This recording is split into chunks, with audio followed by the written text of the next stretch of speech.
नमस्कार साथियों, आज की वीडियो में आप सबका स्वागत है।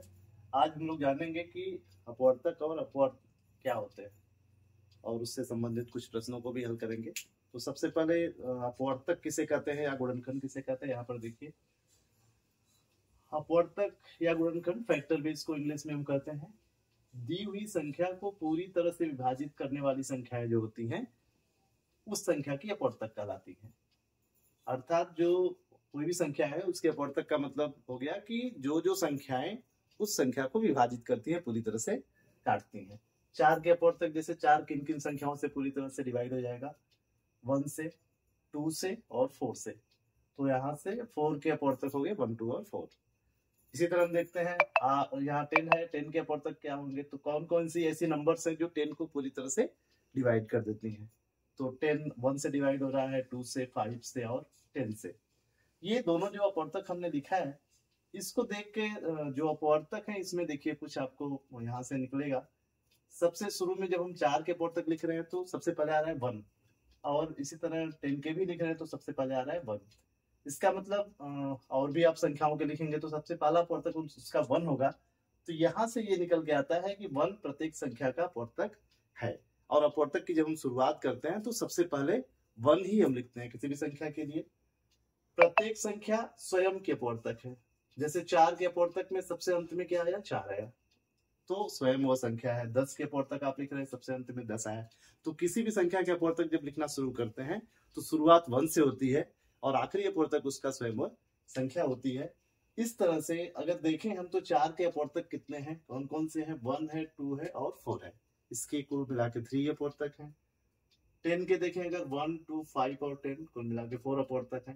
इस तरह से और भी हम संख्याएं अगर देखें और उनके अपवर्तक लिखें तो ये वहां पे क्लियर है कि डिफिनिट होती है इसकी संख्या। अपवर्तकों की जो संख्या होती है वह निश्चित होती है। 2 प्रत्येक सम संख्या का अपवर्तक है, क्योंकि हम जानते हैं सम संख्या उसे ही हम कहते हैं जो 2 से पूरी तरह से विभाजित हो जाती है। अर्थात जितनी भी सम संख्याएं हैं 2 उनका अपवर्तक अवश्य होगा। आगे हम लोग बढ़ते हैं। इसके बाद है अपवर्त या गुणज, अंग्रेजी में इसको मल्टीपल कहते हैं। यहाँ मल्टीपल से ही क्लियर हो जा रहा है, मल्टीपल मल्टीप्लाई से है जुड़ा हुआ है।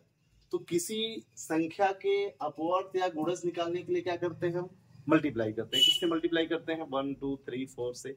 अर्थात किसी संख्या का अगर आप पहाड़ा लिख दीजिए तो वो उसके अपवर्त कहे जाते हैं। यहाँ पर देखिए, जैसे 4 के अपवर्त क्या है, आप 4 का पहाड़ा लिख दीजिए। 4 हो गया, 8 हो गया, 12, 16, 20, 24, ऐसे लिखते जाएंगे आप, और उसकी कोई लिमिट नहीं है।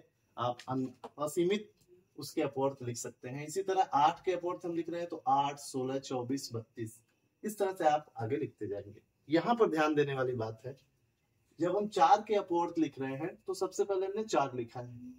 8 के अपवर्त लिख रहे हैं तो सबसे पहले 8 लिखा है। इसी तरह 10 के अपवर्त अगर आप लिखते हैं तो 10 से शुरुआत करेंगे। अर्थात किसी संख्या के जब हम अपवर्त लिखते हैं तो पहला अपवर्त होता है स्वयं वह संख्या, और इसके बाद हम अपवर्तों को आगे लिखते जाते हैं। किसी संख्या के अपवर्त लिखना है, सिंपली आप मल्टीप्लाई करते जाइए। 1 से, 2 से, 3 से, 4 से, 5 से, ऐसे अनगिनत अपवर्त आप लिख सकते हैं। तो यहाँ पर देखिए नोट में है, किसी संख्या का सबसे छोटा अपवर्त स्वयं वो संख्या है, और किसी संख्या के अपवर्त की संख्या असीमित होती है। जैसे यहाँ पे हम लिखते जा रहे हैं, देखिए ये अनगिनत आप गुणा करते जाएंगे प्राकृतिक संख्याओं से, और प्राकृतिक संख्याएं असीमित है, इसलिए किसी संख्या के अपवर्तों की संख्या भी असीमित होती है। अब इन दोनों में ध्यान देने योग्य क्या बातें हैं उसको ध्यान हम देते हैं।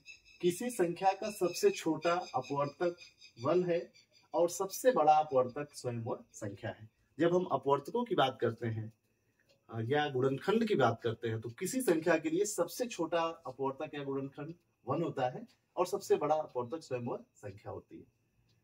अपवर्तियों की बात अगर हम करें, किसी संख्या का सबसे छोटा अपवर्त स्वयं वह संख्या होती है। अर्थात अपवर्त हम लिखना शुरू करते हैं तो उसी संख्या से शुरू करते हैं, लेकिन सबसे बड़ा अपवर्त अपरिभाषित है, उसको हम लिख नहीं सकते हैं, वह इतना बड़ा है।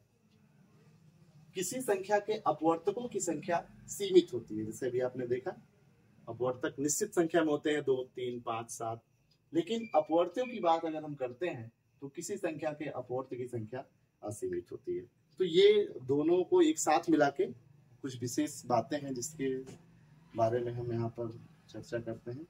आगे देखिए, हम एक सवाल है उस पर हम ध्यान देते हैं। जैसे यहाँ पे 4 और 6 के प्रथम 5 समापवर्त या उभयनिष्ठ गुणज आपको ज्ञात करना है। तो इसके लिए हम सबसे पहले 4 के अपवर्त लिख देते हैं। देखिए 4 के अपवर्त क्या होते हैं, 4 हो गया, 8 हो गया, 12 हो गया, 16 हो गया, 20 हो गया, 24 हो गया, 28 हो गया, 32 हो गया। 6 के हम अपवर्त लिखना शुरू करें।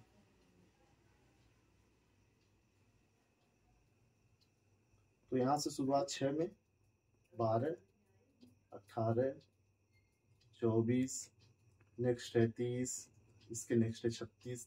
अब आप देखिए कॉमन जो दोनों में है, जो 4 का भी समापवर्त का मतलब सम अपवर्त, मतलब जो दोनों के अपवर्त में है, उभयनिष्ठ गुणज भी इसको कहते हैं।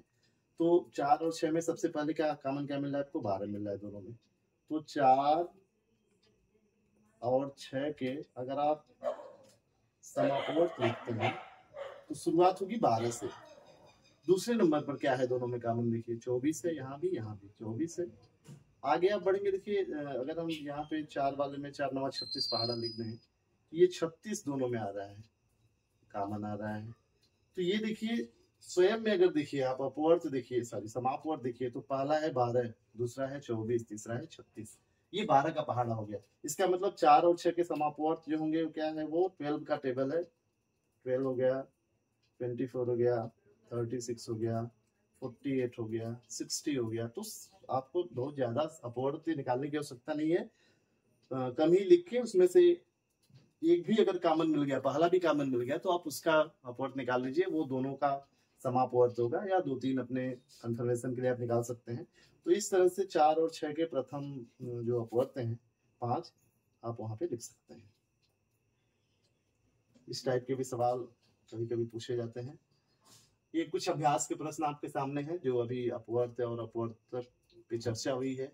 4 के प्रथम 5 अपवर्त क्या है, ये इसका भी स्क्रीनशॉट ले लीजिएगा, सवाल का हल कर लीजिएगा, अंत में इसका उत्तर भी है। तो 4 के प्रथम 5 अपवर्त क्या है, 5 का सबसे बड़ा अपवर्त क्या है, 2 सह अभाज्य संख्याओं का उभयनिष्ठ अपवर्त क्या है। पिछले वीडियो में आपने सहअभाज्य संख्याओं के बारे में जाना है। सहअभाज्य संख्याएं मतलब जिनमें कॉमन फैक्टर 1 होता है। 12 का सबसे छोटा अपवर्तक क्या है, चौथा सवाल है। 5वां है 6 का सबसे बड़ा अपवर्तक और सबसे छोटा अपवर्तक क्या है। नेक्स्ट क्वेश्चन है 4 और 6 के उभयनिष्ठ अपवर्तक हैं, कौन कौन से इनके उभयनिष्ठ अपवर्तक होंगे। और अंत में 3 और 5 के प्रथम 5 उभयनिष्ठ अपवर्तक हैं, ये क्या है, ये आपको लिखना है। तो ये क्वेश्चन है, इसका स्क्रीनशॉट ले लीजिए। नेक्स्ट आपका जो स्लाइड पे पेज है वहां पे इसके उत्तर है, पहले आप इसको सॉल्व करके फिर उसमें मिलान कर लीजिए।